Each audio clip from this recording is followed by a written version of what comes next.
श्रद्धा आपल्या चित्तात नाही असते, पण मांजर आडवं गेलं ना तर काम होणार नाही, ही श्रद्धा आहे. श्रद्धा सुद्धा निगेटिव्ह आहे. अंधारात भूत येईल ही श्रद्धा आहे. मी मन लावून एखादी गोष्ट देवाकरता केली, मला काहीतरी सिग्नल मिळणार आहे, काहीतरी मिळेल. माझी नाही लायकी बरोबर आहे, पण तो दयाळू आहे ना, असं का नाही वाटत? कारण मी लहानपणापासून निगेटिव्हिटी जोपासली. लक्षात घ्या,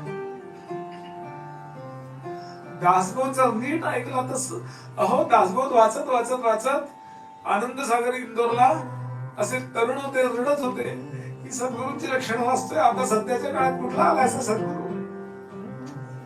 डोळ्यात घळघळ असून धारा भागत एकटे होते, दासबोध वाचत होते. दासबोधाची अक्षर अदृश्य झाली, गोंदवलेकर महाराजांचं त्याच्यात दर्शन झालं. बाहेर पडले, असा कोण आहे? गोंदवले कुठं, इंदोर कुठं? नेमके महाराज त्या दिवशी आमच्याकडे आले होते. जाऊन पाय धरले, महाराज आज पहाटे दासबोध वाचताना तुमचं दर्शन झालं. आणि आनंद सागर महाराजांचे झाले, ते महाराजांचेच झाले.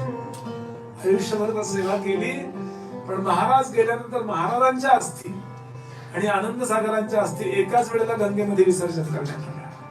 काय गुरु गुण आहे. आज आपण ही आपली सगळी क्षमता विसरून बसलोय. आपण जगाच्या अतिनादाला लागलोय. जगात सक्सेस होणं हा भाग वेगळा आहे आणि जगाच्या अतिनादाला लागणं हा भाग वेगळा आहे.